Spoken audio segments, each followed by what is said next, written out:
Well, good evening, everyone, and welcome to another episode of Sea Stories. It's great to be here with you. I'm Duncan Hood, and we are doing this on behalf of the American Schooner Association and the Great Chesapeake Bay Schooner Race. This is a series where I try and interview interesting people that I have found along the way, and I think we've got a real gem tonight. My friend Tom Lynskey has agreed to come on and talk about really some of the amazing stuff he does. And with that, I'd like to say, hey, Tom, thanks for joining us. Well, thank you for having me. Yeah, Yeah, man.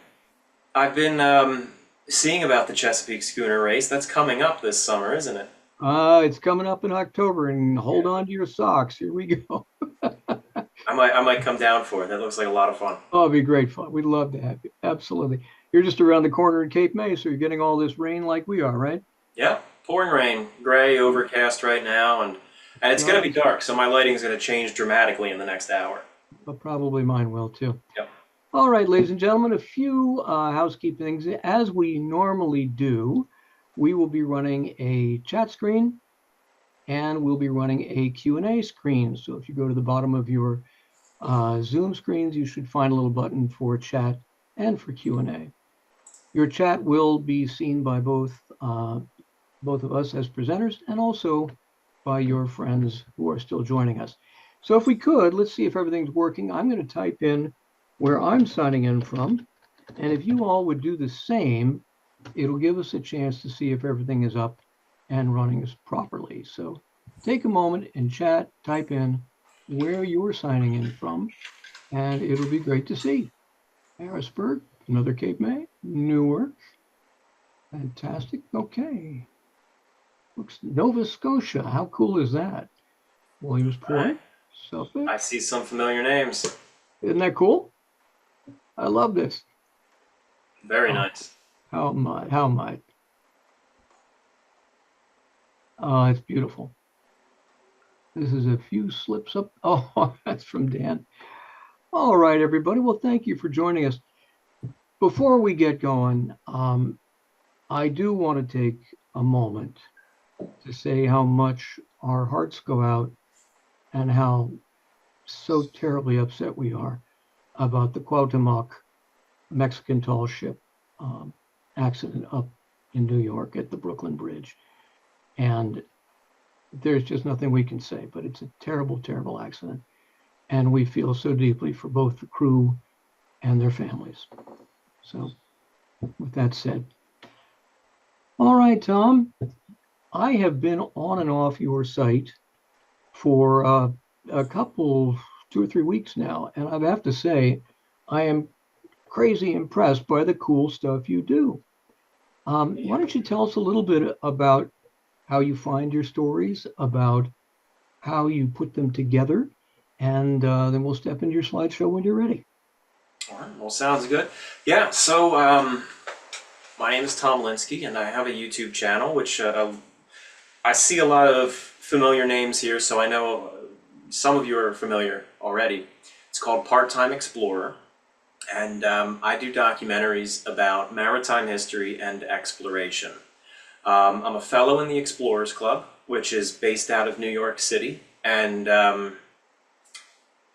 it's just a wonderful club of adventurers and archaeologists and explorers. And what I do with my videos in selecting the topics, honestly, I'm kind of overwhelmed with how many topics there are and stories out there that I want to cover. It's really just anything that strikes my interest. Because sometimes I'll do a video that's, not even really in those two categories, but it's just something I wanted to tell, so I'll put that together. But I have over 70 videos that are filmed, just waiting to be edited and put out there.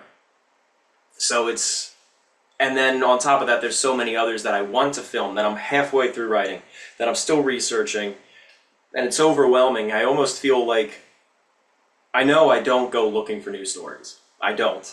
They sort of just come to me. Some people will suggest it. I'll find it along the way in passing or just out on the road to film something else.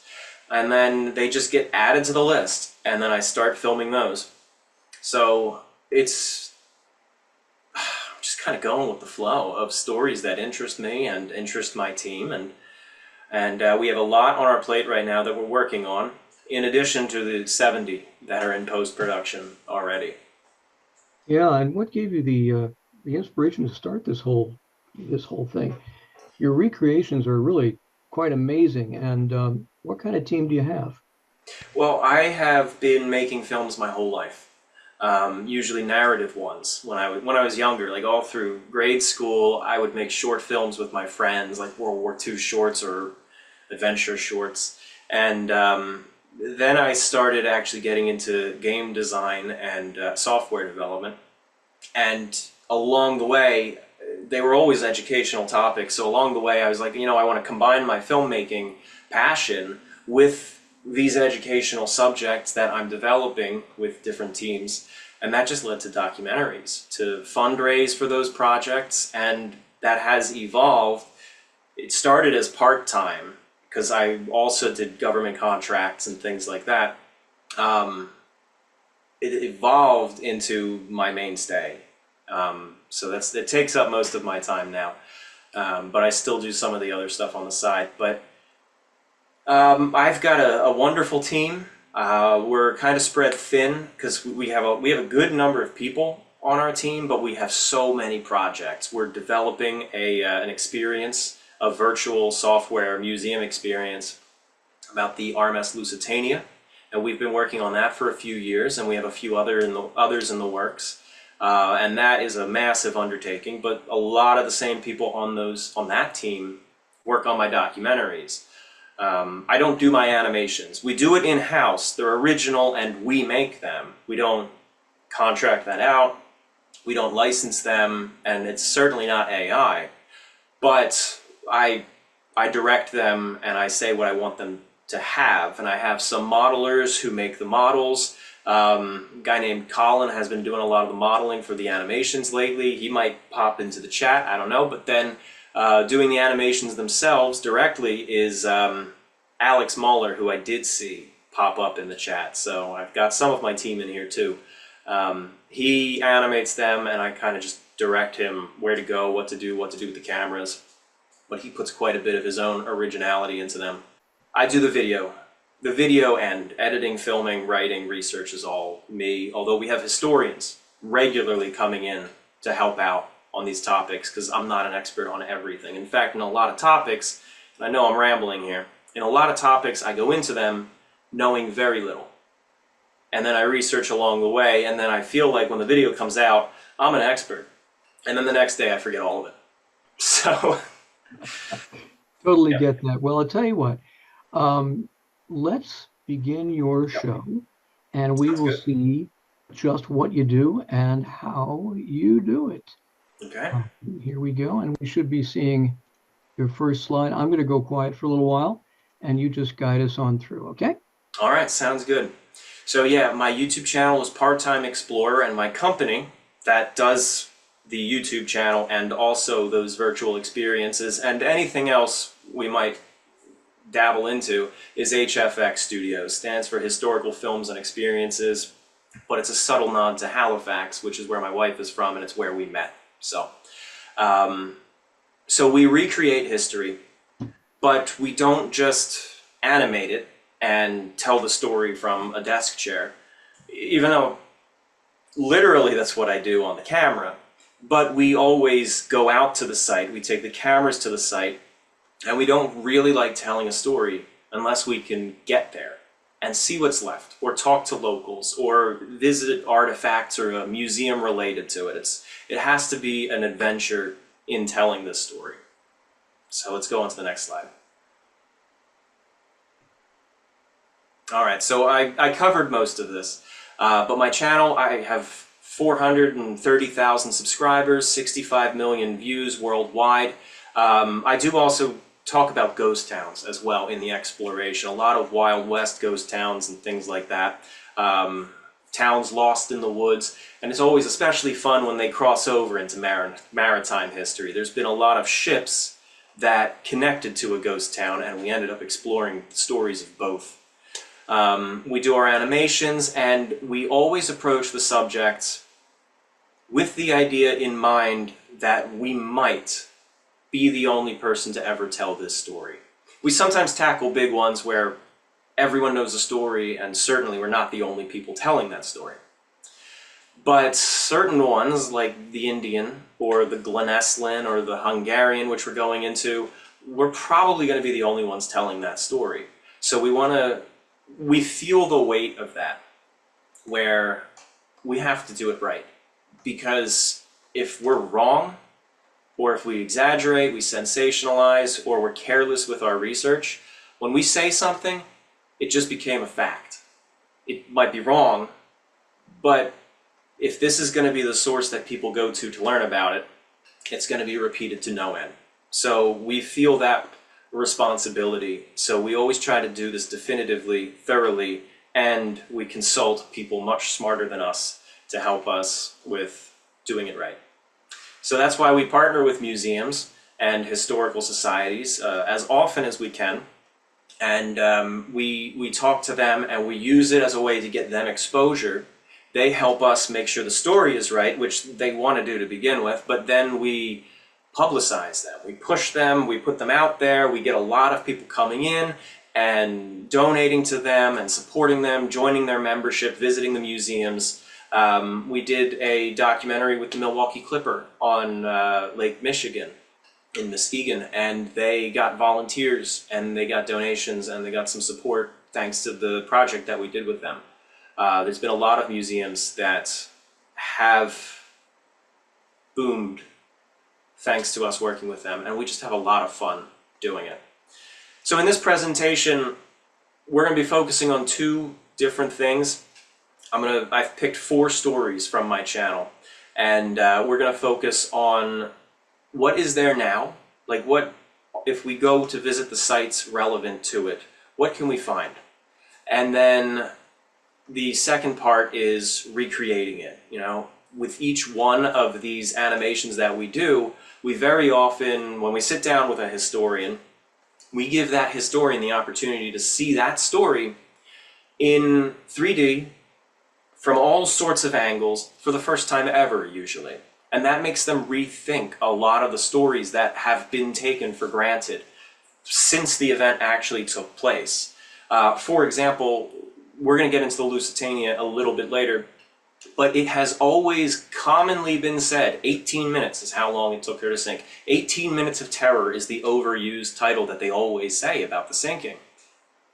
But in doing our 3D with historians, we found 18 minutes is impossible, and it took longer. So we learn things about the subject. Historians learn things about the subject in the production of these documentaries, which is one of the reasons why they take so long. So, and we try to focus on stories that are lesser known, while also indulging in the ones commonly told and trying to clear up misconceptions along the way. So let's jump on over to the next slide. All right, so the first of the 4 stories, 4.5, that we're going to be talking about in this is the SS Atlantic. And let's jump on over to the next slide, which is the intro to my documentary.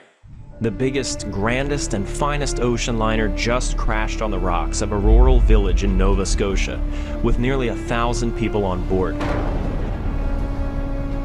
The ship is rapidly breaking apart, with every lifeboat a death trap.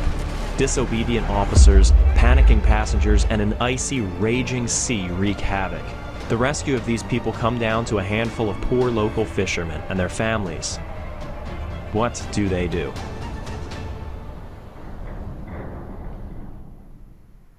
So the SS Atlantic was a White Star liner. That's the same company that owned the legendary Titanic about 40 years later. She was built in 1871 by Harland and Wolff in Belfast, which also built the Titanic. 421 feet long, a gross tonnage of 3,707, and it was on her 19th voyage that she wrecked. So a really quick synopsis. If you want to learn about these, I'm not really going to go too much into the history, because you could watch the video and learn it far better than I can remember.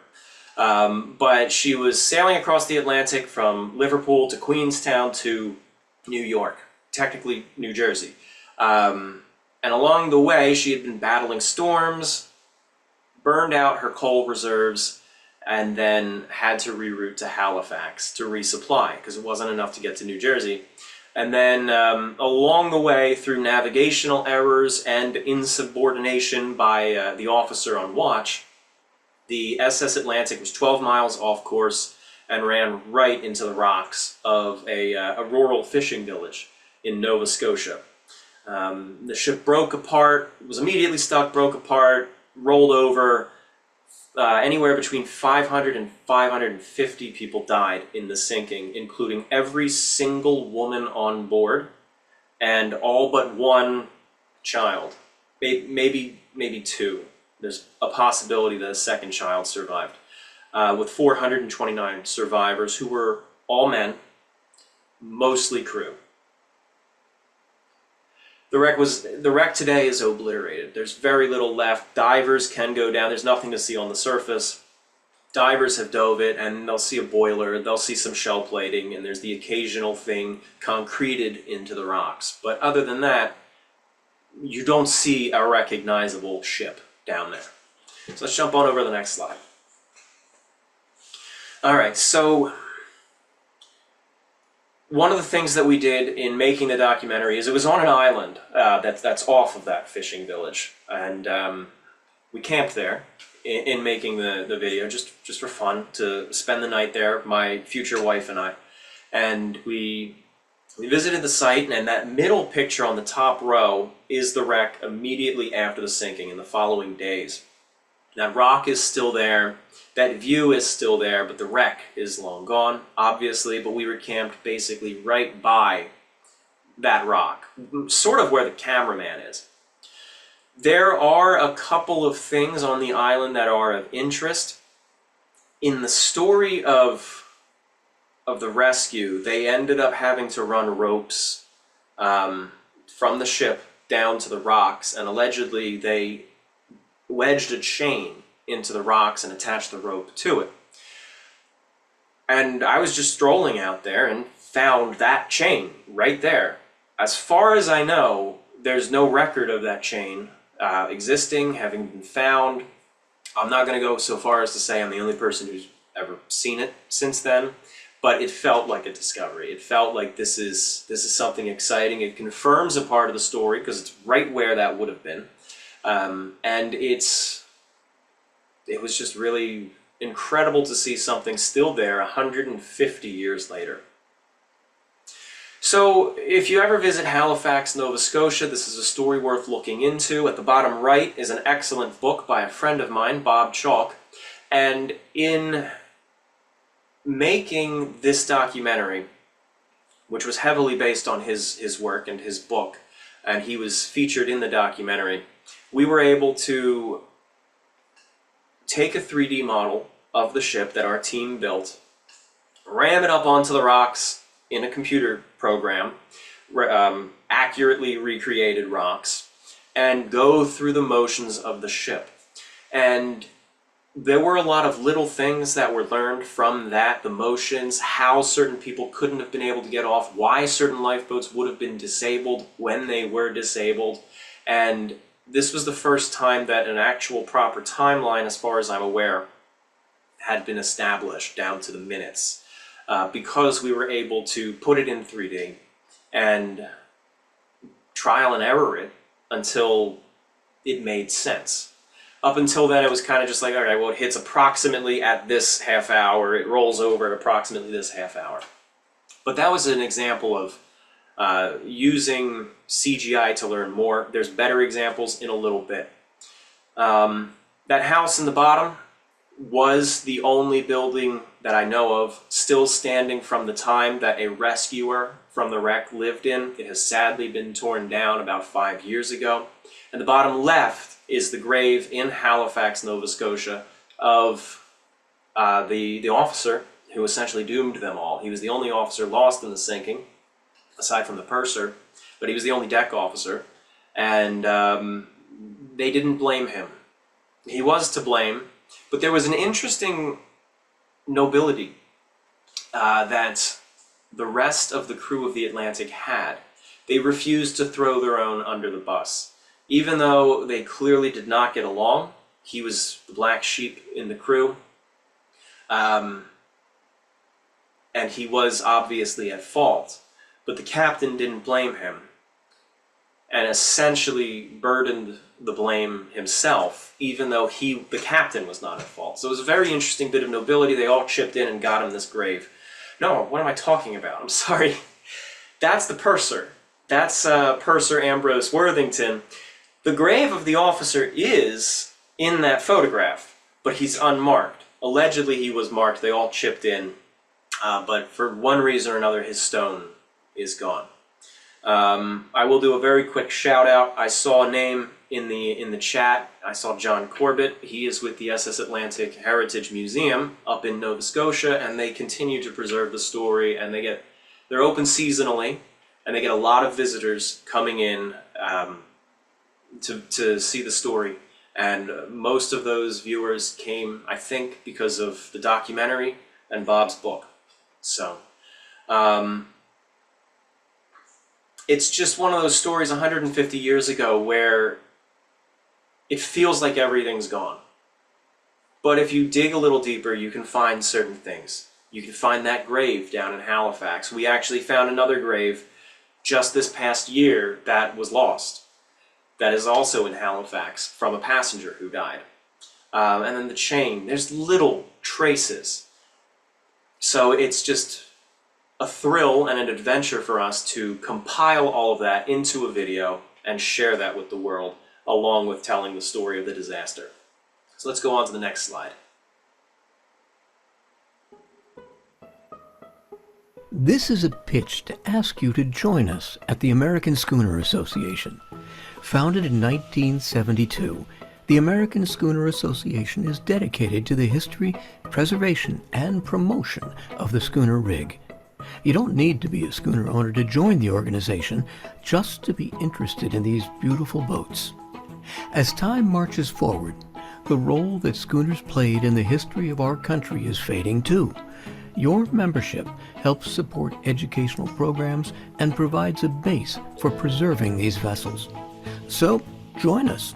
It's inexpensive, important, and we'd love to have you along. We'll see you at amschooner.net.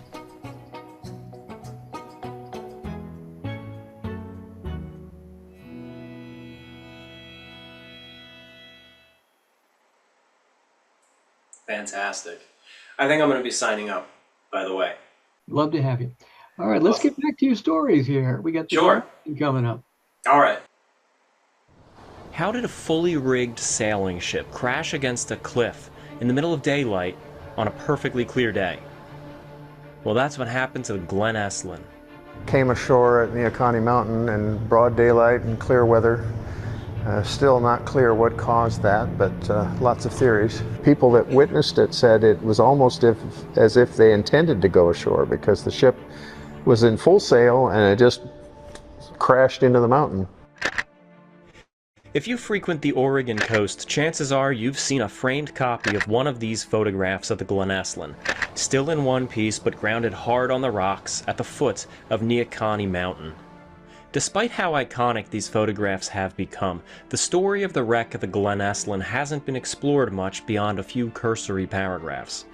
I'm going to make an attempt to bring this oft-photographed but rarely discussed ship back to life, exploring her successful career and unfortunate demise. But more importantly, I want to see if I can get out to the actual spot that she wrecked, and see if anything at all remains of this 110-year-old shipwreck. I bet she's scattered all over this beach. Sailing ships have a romance. Open ocean, seeing far-off ports. Recounting the story of the wreck of the Glen Eslyn captures this sense of romance and adventure beautifully. So sit back and enjoy this old sea yarn of a beloved ship that outlived her era.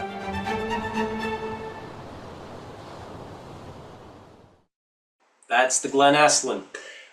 This one is, we made this documentary about 2 years ago, and for a while I felt visually this was our best one, Alex's best animations, and it had just this good feel to it. But I will say we've upped our game in the last few months with quality, so it's starting to look dated already. But yes, as I said in the intro to that documentary, it's a very photographed wreck, and anyone who has been up to Oregon along the coast, if you've stopped in a diner, you've seen a photo of the Glen Eslin. I picked this up out there actually, and there's this, this is her. So it almost bothers me when I see so many photographs. Like when something is so commonly known and yet not known. It's like, here's this iconic ship. Everyone in Oregon has seen photos of it, and I speak generally, of course. But no one can tell me what it is. I've asked people when I was in that diner, I'm like, what is that ship? They don't know the name. Like I said, we partner with museums frequently. The Columbia River Maritime Museum up in Astoria, they know it, obviously. It's one of the ships in their museum. They know it well, and they helped with this documentary.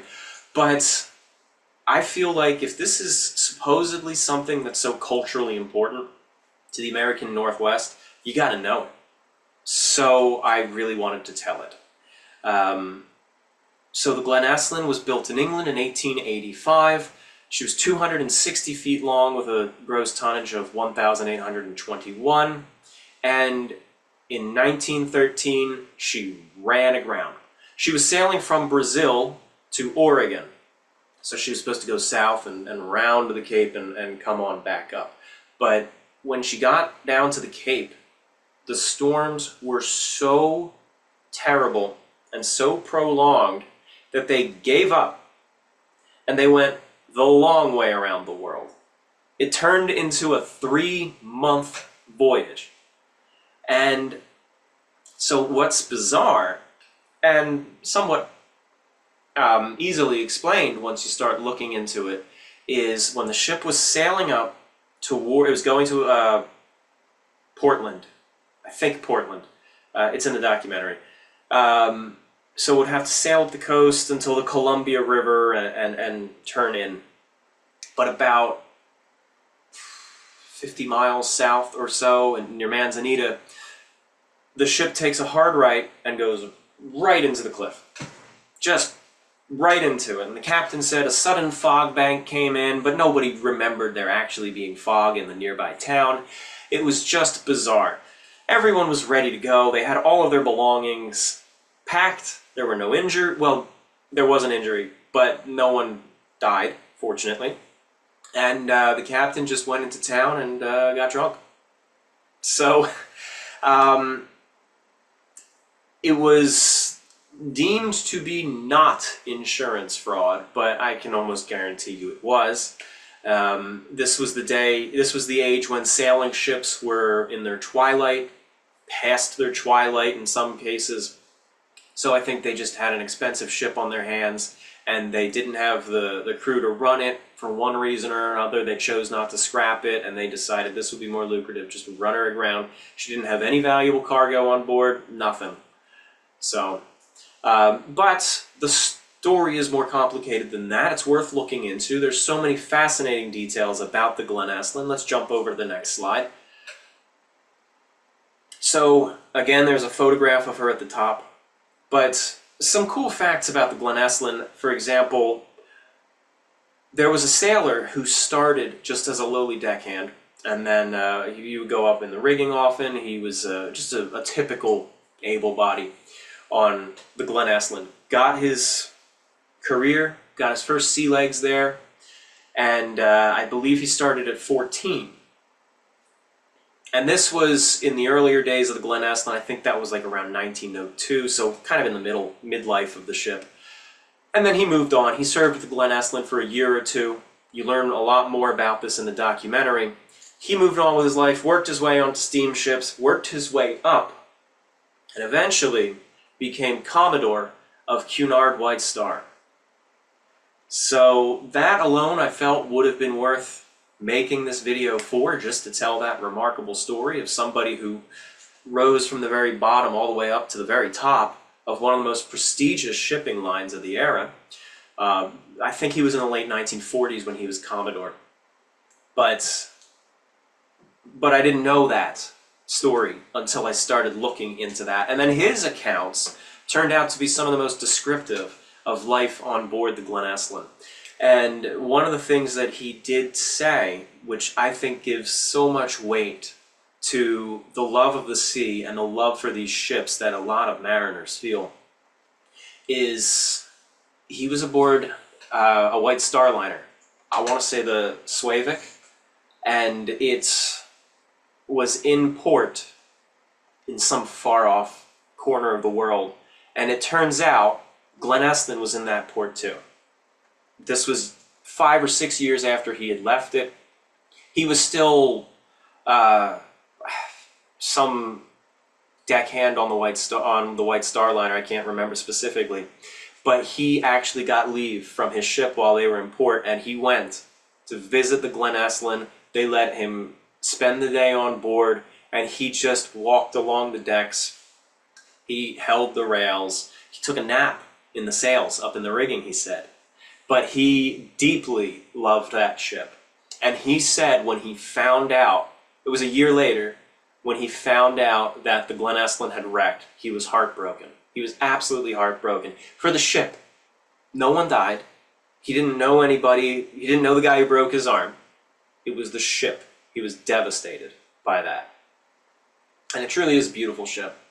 So, again, I wanted to know what was there. There's not going to be anything visible. She was, as you see in that photograph, in those photographs, for about a month. They had tied her up. They had armed guards. That's who you see posing with her right in front of the ship there, that were protecting the ship from looters while the investigations were going on. And then after about a month, it broke apart in a storm and fell over. So there wouldn't be any visible, obvious shape of a ship. You very rarely see that in actual wrecks these days. But I wanted to know what was out there, because the people who did know about the Glenesslan, who I had worked with and talked to extensively, said there's nothing left. You won't find pieces, you won't find anything. So I wanted to walk out, and the picture in the middle top is deceiving. It is a half a mile along that very rocky coast. You have to walk the shore down to it, and it is rough. You can get trapped by the tide. So it's important to be careful with your timing, to always be watching your back to make sure if you're going to get cut off, you bail. And of course the rocks, they're not dangerously slippery. You're not going to get pulled out if you're on your guard, but it was still rough getting out there.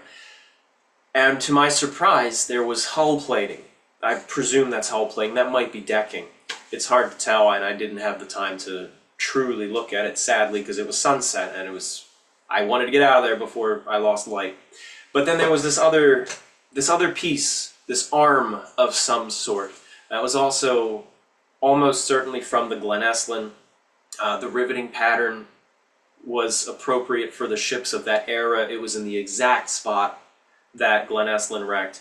It's beyond reasonable doubt that that is the Glenesslan still out there.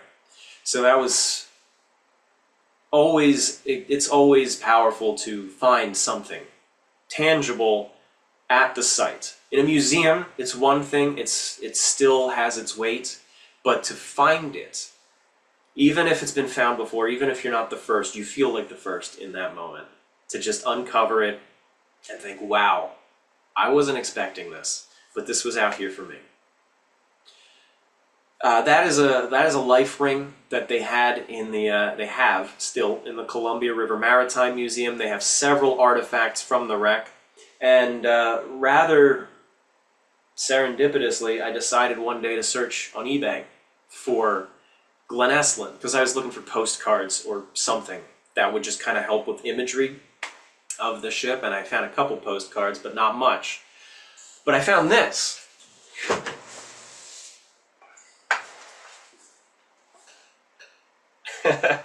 And this is, it's a piece of sail. This is sail from the Glenesslan that somebody used a printing press and put this plate on here. But it says, portion of original sail, British ship Glenesslan, aground at Neocony Mountain, Oregon, October 1st, 1913.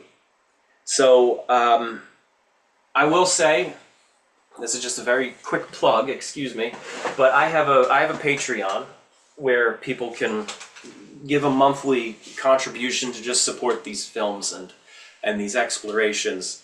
I don't oblige people to do it. I'm more than happy for people to just watch my stuff, and if they are in a comfortable position to support it, I appreciate it.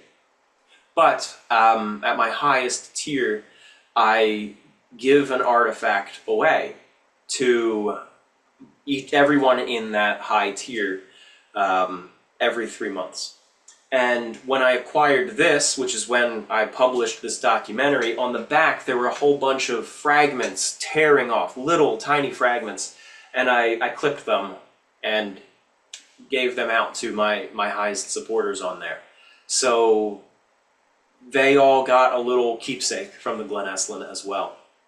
And I had just done a documentary, and I apologize if I'm getting long-winded. I had just done this a couple weeks ago, like now, about the aftermath of the Titanic, with the Mackie Bennett and the Minia and the Montmagny and the Algerine, which were sent out to recover the bodies. But they also picked up a lot of debris, a lot of wreck wood, furniture, deck chairs, planking, anything floating from the wreck, they pick it up. And I feel a parallel, almost, to these little artifacts, and wanting to share that with people, and wanting to show it, and wanting to collect it myself. And they received criticism for grave robbing, for morbidly picking things up from the Titanic, but quite honestly, these are sailors. And I say this in the documentary. These are sailors who are taking the same risk of their life as the sailors aboard the Titanic did. Like they have no disrespect for the sea. They're not out there callously saying, "Oh, cool, shipwreck stuff, love it." No, to them, this is a way of making a ship that went down live on, and holding on to that. So I kind of relate to that now in seeing these artifacts and having a few and sharing a few. So let's jump on over to the next slide. All right, so sorry, go ahead. Here we go. All right.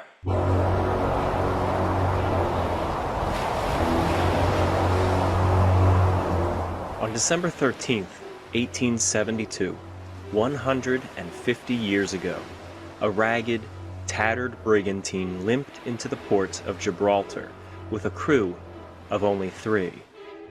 This was the Mary Celeste, one of the most infamous vessels in history, and had been salvaged by these 3 men from the sailing ship De Gratia after the Mary Celeste was found adrift in the mid-Atlantic Ocean. What happened to the captain, his family, and the 7 other crewmen on board remains a mystery to this day.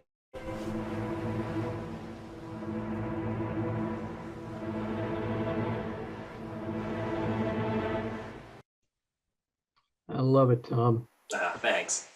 So the Mary Celeste is probably the most known of the 4 stories that I'm really going into here, especially among this crowd. I would say people who enjoy sailing ships and maritime history. The Mary Celeste was one that just everybody knows. It's the quintessential ghost ship. But it's also a Nova Scotia story, and I go up there and I do a lot of documentaries on it, on Nova Scotia. So I wanted to tell that story. I'm sure it had been done because of the fame of the Mary Celeste, but I had not seen it. I had not seen just a normal telling of the Mary Celeste. I always see them that are just over-the-top dramatic. Was this paranormal? Was this aliens? Was this some conspiracy? Was it, something like that? I mean, so I wanted to just look at the facts, go to the site, because it was built in Nova Scotia, go to any relevant site that I can and just see what's left, as I usually do, have it recreated, and just say, with a level head and with knowing ships and talking to experts who know ships, what probably happened. So she was built in 1861 in Spencer's Island, Nova Scotia.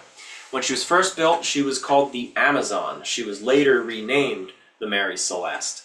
99 feet long, tonnage of 198. And as I said, her fate is she kind of became a ghost ship, but she continued on after that for many more years until 1885, when she was wrecked for insurance fraud. And they got caught. Nobody ever had a good time with the Mary Celeste. She seemed to be at the center of fraud or mishap the whole time she was at sea. When she first set sail from Spencer's Island, the captain came aboard. Now, she was delivered to Economy, Nova Scotia, and the captain came from Economy, boarded it.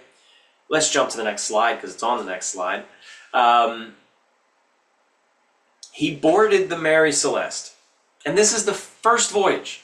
She was setting sail, I forget where she was going, but did not even get past Nova Scotia. She was sailing along the coasts, and on the first day at sea, the captain dropped dead and turned around, and the ship came back ashore, and that's his grave at the top middle.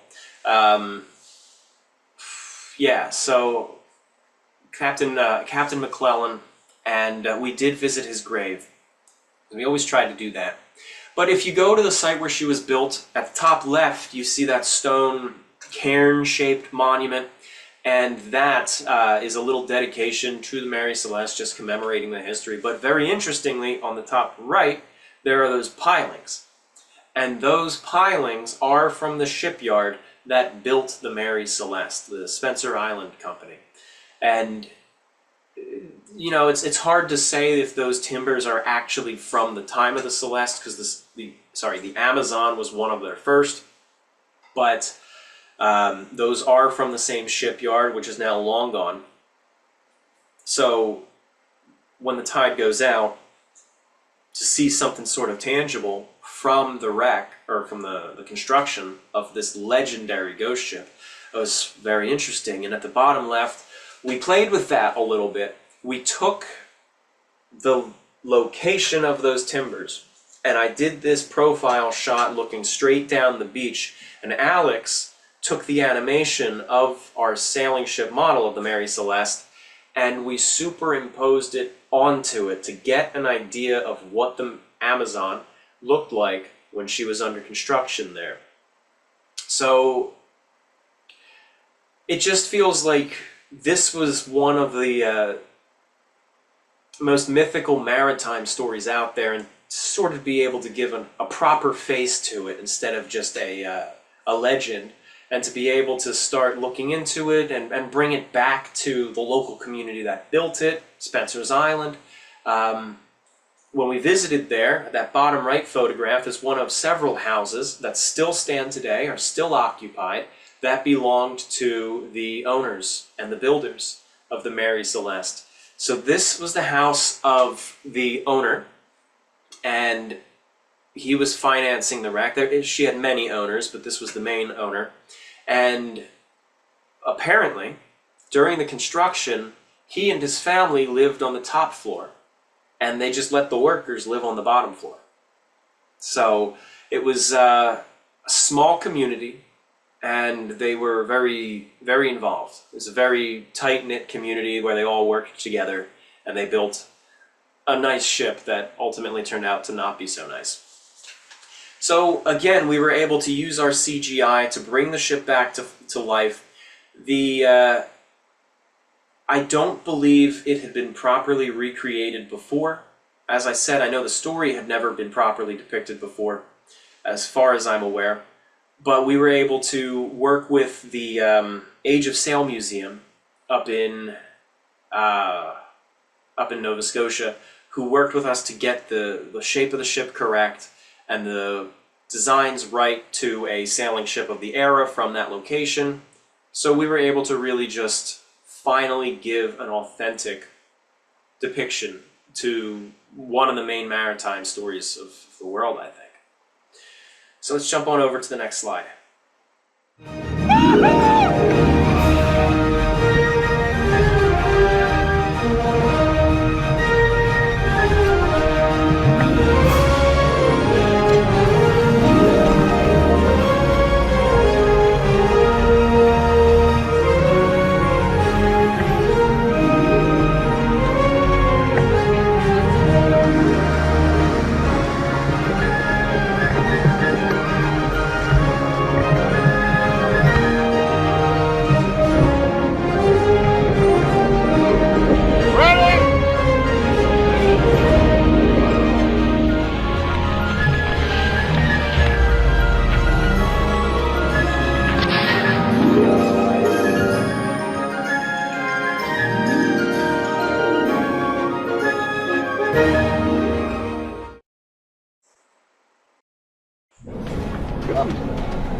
Over 200 people are stranded aboard a grounded steamer as hurricane-force winds, blinding snow squalls, and tempestuous seas batter the vessel.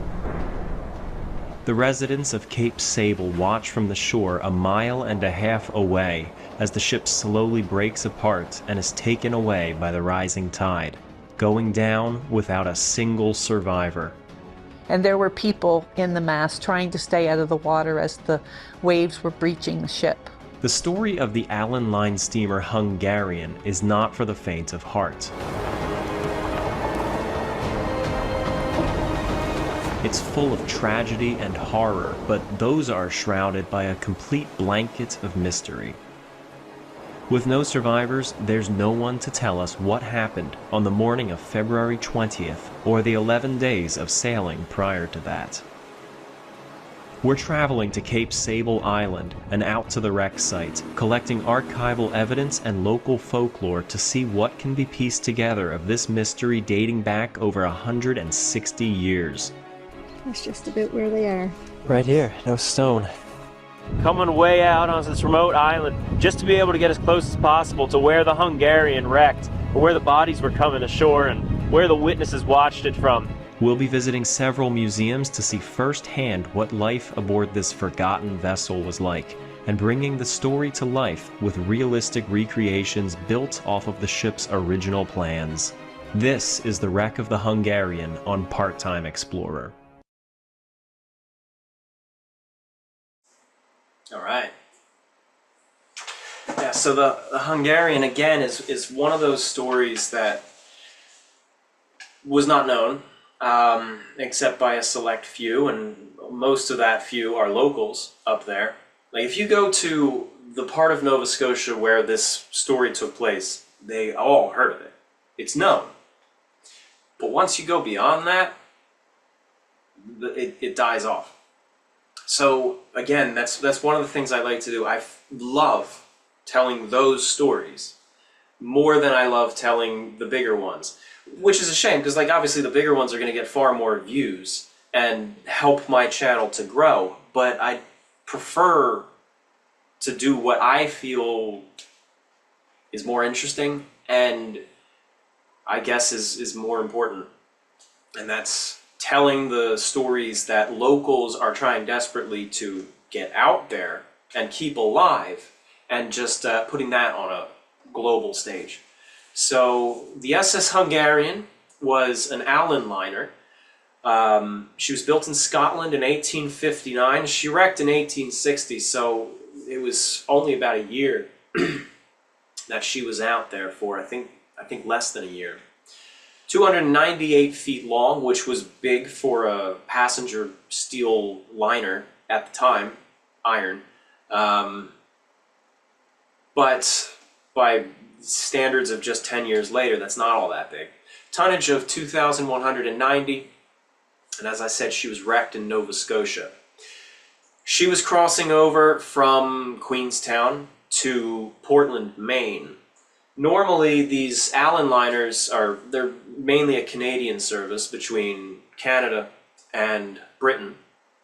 Of course, at the time they were one country, but the ships would sail from Britain and go down the St. Lawrence and stop in Quebec, Montreal. But in the winter season, that water is too far north to go. It's too cold, it's too rough. So they actually go down to the United States. They come into Portland, Maine, and there's a rail link that would go from Maine, I think it's the Grand Trunk, up to Montreal. So they were able to still get to Montreal, but they had to take a southern route because of the season. And this was along that southern route, and as she was going off of Nova Scotia, a storm hit. A terrible, blinding storm. She had been battling storms for most of the voyage. We don't know what happened on board. Nobody survived. There's nothing that survived that could really tell us. And in the documentary that we did on it, we looked at all of the evidence that we could find that exists today to see what we could sort of extrapolate. But she was last spotted about 6 hours prior to her wreck, hundreds of miles off course, going the wrong way. She was kind of sailing north. She was supposed to be going to Maine. She should be going, southwest. But instead she was going northeast. So nobody knew why, but she was spotted by a sailing ship called the Signet, off of Liverpool, Nova Scotia in this fog. They spotted her, and there's this one creepy shot that we put in the documentary from the perspective of the Signet in heavy fog around 6 or 7 p.m. And you just see the lights of the mystery steamer. They didn't know it was the Hungarian. It was just this mystery steamer going through the fog in silence except for the foghorn.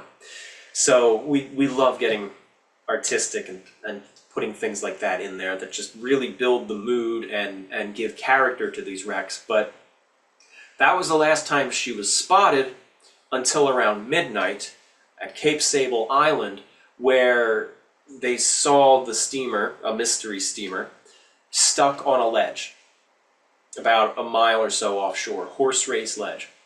And some time goes by, and then they see it suddenly break off and shoot across the water, much faster than a ship should be able to go, shoots across the water and gets stuck on another ledge. And then over time the lights go out, the mast lamps fall, dawn comes, and the ship is still out there, as you see in this top right picture. That's kind of how she is around the time of dawn. And at the bottom left, can't quite make it out, but people watched from the island's shore. And it's sort of just, I don't know, am I able to just, there? Can you see that? Yes, we can. All right, so it's hard to see, but that's where she is in the picture. You can see it better in the video, I'm sorry. And she was lost with all hands. From the point of view of those people in the bottom left picture, earlier, because they had gathered in the middle of the night when it was still pitch black out, and they could see the ship out there, the lights, they couldn't go out. It was 1.5 miles offshore, 1.25 miles, way too rough. And but they lit a beacon. They burned a giant fire of the grass that they could find and some driftwood, threw it into a fire so that if any boats were coming off or somehow someone was swimming ashore, it was a winter storm, so that wasn't likely, they had something to pull towards. No one ever came ashore. So let's go to the next slide here. Of the ones in this list of 4 that we're talking about, this is the most forgotten. Because as I said, it's not known beyond Cape Sable. You won't find it much. If you look in a thick book of Nova Scotia shipwrecks, there's a half a page dedicated to the Hungarian. And yet, around 300 people, up to 300 people were killed. Every single one of them. So this was me. I went out to the site to film. my wife used to join me on these adventures, but as you can see in the bottom picture, we have a little one now. So I fly solo, and she keeps an eye on him. We have a second one as of 2 months ago. But at the time, yes, at the time it was just Tommy down there. So I went out and I met this gentleman at the top left. His name is Hot Dog Johnny. The heaviest Nova Scotia fisherman, lobster fisherman accent that you will ever hear. A wonderful guy, great to talk to, very knowledgeable, a fisherman himself. He knew these waters because he goes out on a fishing boat. He knows the ledges, he knows all of them. He's been out near the wreck. Wonderful wealth of knowledge and a very fun guy to spend time with. I understood 40% of what he said. But it was you who said, was it you who said you hope I recorded him? He's in the video. And I thought about subtitling him, but I didn't know if that was offensive or not. But he took me out on his boat, and we went out to the island, and there's nothing left. You would assume there's nothing left, but there were locals who watched it, and we were able to find the foundations of their homes. Not pictured, but it's in the documentary. So you see in the bottom middle picture, I'm standing there. That's the closest point of land to where the ship went down. That is where they watched from. It's called Black Point. It's the highest point on the island, and it's the closest point to where the ship got stuck. And I was up there, and I like to spend time alone at these sites. I like to just kind of sit there, no camera rolling, for a few minutes at least, and just, say like a quiet thought, like a quiet prayer, if you will, about, the lives who were lost, and just take in the moment and the history. And while I was doing that, I saw this circle in the ground, and that's the top right picture. And it's very hard to see it in a picture. It doesn't show up that well in a video either, but it's about 6 feet across, and it's about 1 or 2 feet deep. It looks like it's lined with a couple of rocks, and it's right at that point. I've camped a whole bunch. I've gone out in the desert. I've camped a lot. It looks like a fire pit. There's no shelter up there. No one would build a fire there. You have the high winds coming in, constantly whipping across there. No one in their right mind is going to build a fire pit up there, unless they had to. I mean, I couldn't think of what else it could be. I called Johnny up. I'm like, what do you think this is? Because there were bits of evidence all throughout the island of just generations of lobster fishermen putting up traps, having lobster catching, I forget what they're called, huts sort of things. You can see those remains there. And a lot of it looks like old remnants of things. So I'd be like, hey Johnny, what do you think that's from? And he's like, oh, it's from a lobster thing. So he was able to discredit quite a bit of things that were jumping out at me. But I pointed to this, and he's like, I don't know what that is. But I think because of the location, because of the clear resemblance to a fire pit, including the rocks being put around it, and the location where nobody in their right mind would put a fire pit, I think that's where they were signaling the Hungarian. And sorry, it was emotional then, and it's kind of emotional now. But on another day when I was out there, I gotta say, it was truly a wonderful community. It was the kind of community where I went to the museum, the museum that's up there, the Barrington Museum Complex, I think is what they call it. And I said, you know, are there any locals I can talk to? And they just gave me an address. And they said, go knock on the door. Which I'm not comfortable with. I don't know. Maybe it's a generational thing, but I prefer to call or send an email and say, hey, I don't like showing up unannounced. But I did. And it was this lovely lady, and she brought me in, she showed me her computer and all of these local stories she had been collecting of all sorts of topics. And she just is like, pulls out a flash drive and she's like, here, I'll give you all this stuff. And then I'm like, well, I'm doing the Hungarian. And she's like, well, let's walk over to the cemetery. I know where the unmarked graves are. And we just walked over and she showed me. I'm like, well, hang on. Let me go to the convenience store. I want to get some roses. We're going to lay them out. And that's what you see at the bottom left. These are unmarked graves. We know of 8 graves from the Hungarian, of 8 bodies that came ashore. And 6 of them are here. They're all unmarked. And the 2 others are elsewhere. But we laid down these 6 roses on where we're pretty sure those graves are. And, you know, it really felt like the story with the least amount of evidence that remains. Until she started saying, oh, well, if you go knock at that door, they have something from the ship. Or if you go knock at that door, that house was made out of the ship. You know, just things like that. It was incredible to be able to start digging. And that's why I love talking to locals. Somebody had recently asked me, why do you really talk to locals? Because it's all handed down information. So yeah, you have to take the facts with a grain of salt, but they're able to point you in directions and share family stories that you wouldn't get anywhere else. And I knocked at this one gentleman's door who allegedly had a door from the Hungarian.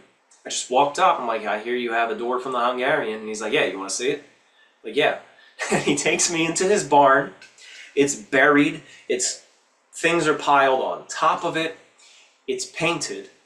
It had been painted green. And he's like, I don't know what to do with it. And I just bought it off of him. And that's it, at the bottom right. It's from the saloon, from the first-class dining saloon of the Hungarian. It's incredible. And the stories that he said he was in love with this door.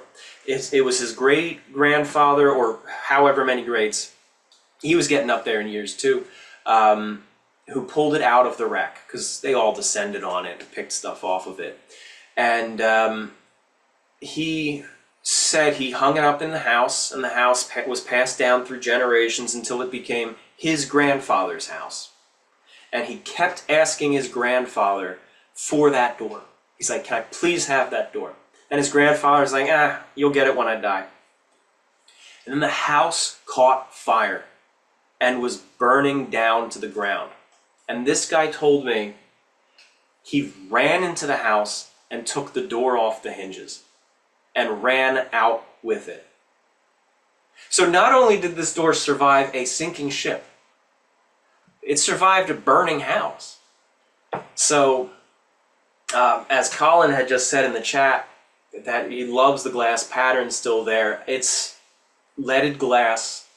The backside had been painted, which unfortunately damaged a lot of the original colors, but you can still see traces. Saloon is still perfectly clear on it. You can even see that in the photograph. But as you can see, some of the panes are missing. And he told me, as far as he's aware, that was damage done during the sinking. That is not from the years since. That was blown out when the ship went down. And it has the hardware, it has the doorknobs, and it has extra carvings. You can see some empty panels. It has about 50% of the missing panels. Beautiful, beautiful piece. And like I said, it's in my collection. I have a large collection of artifacts from many different ships. And I put them in my videos not to flaunt it. I always feel uncomfortable, actually. I kind of get self-conscious about boasting and all. But I put them into my videos because I don't like them just sitting in a storage unit. I want people to see it. I would love to lend them to museums, but in the meantime, I want to share them in videos. So that's the story of the Hungarian, and that's where, that's just one of the things that we did. We put together the animations recreating it, and we learned quite a few things when working on this, when doing those animations, because we knew the tides, we knew how the water rose, because it didn't necessarily sink. It hit the rock and sank immediately on the rock, on the ledge, which was submerged, but it didn't go under. The water was only up to the saloon deck, so when she immediately sank, that door was probably half underwater inside the ship. And the door was on the top deck inside the hull, and then there was a deck on top.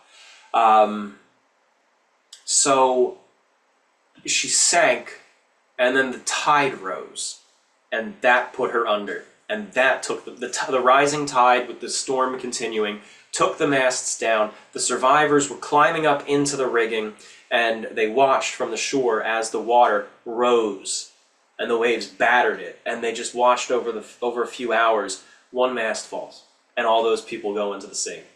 And then another mast falls, and the funnel falls. And then finally the last mast falls, and that's it.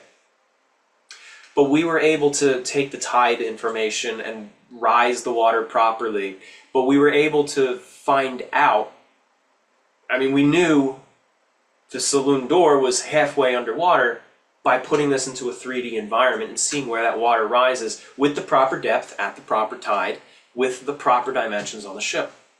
So these 3D recreations, it's digital archaeology. It's bringing these stories back and learning things that were never known, that you wouldn't discover unless you were... This is the closest you can get to being there watching it. You just put the right numbers in, you get some phenomenal artists who know how to be faithful to the subject matter, and then you sit down with historians who know what they're talking about, and it all comes back to life. So that's the story of the Hungarian.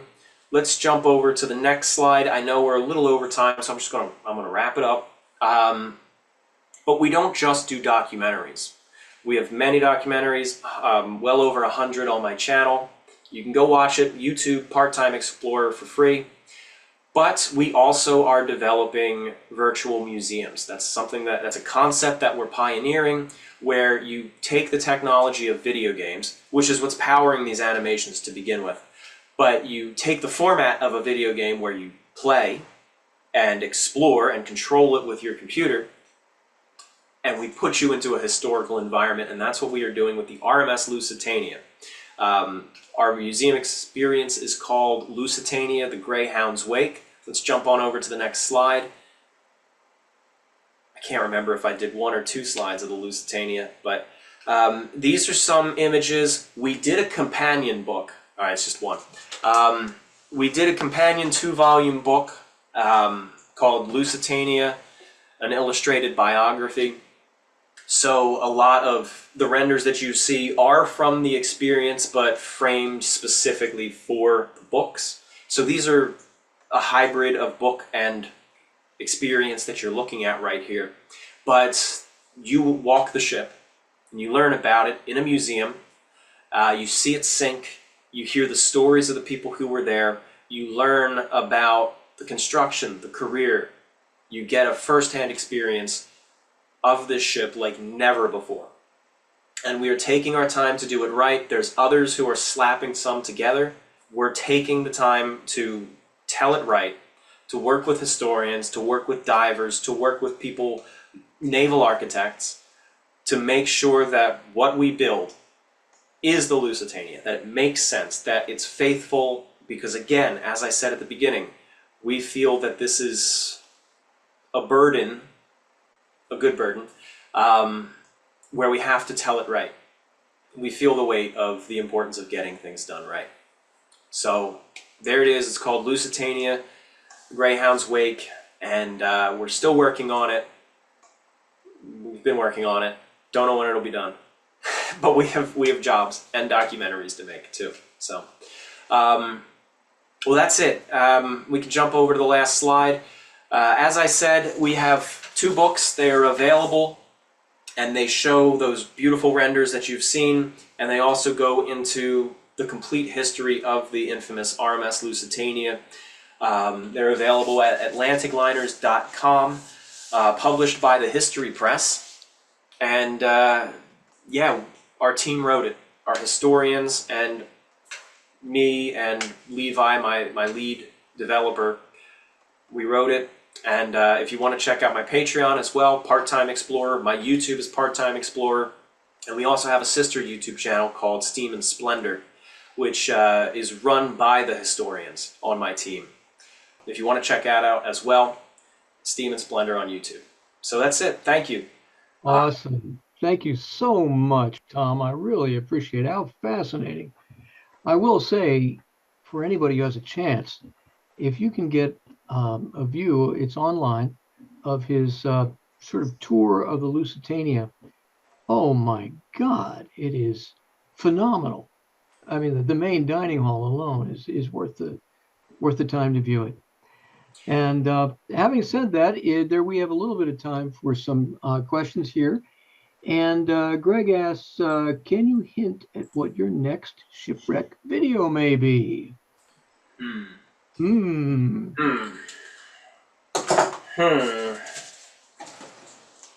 Actually, this is not the next one, but it's the one I'm working on right now. Steamboat Sultana. We're hoping to have that out in the next month. We do have another one that will be coming out hopefully in the next 2 weeks. We're putting the finishing touches on it, and it's a wreck that you've never heard of. I've never heard of it until I bought an artifact from it, and I looked at it. It has a. I'm really getting into wrecks that no one's heard of. Sultana is not. Everyone's heard of the Sultana, but I just love the mystery of what can we uncover. I bought a plate that was pulled off of a wreck, and on the back is a sticker that says recovered from this ship on this date by this person. And I'd never heard of it. Google has hardly heard of it. And that was a challenge. Like, all right, what can we find on this? So we put together a little something. That's extremely cool. Yeah. That's very cool. Tom, thank you so much. Any more questions, ladies and gentlemen? I guess not. Tom, I just can't thank you enough for the time you spent with us. And more importantly, for the effort you put in to make these things come alive and really analyze what happened, when, and who was along. And thank you. There you go. Thank you. It was a pleasure being here. Thank you for inviting me. And of course, thank you to everybody who tuned in.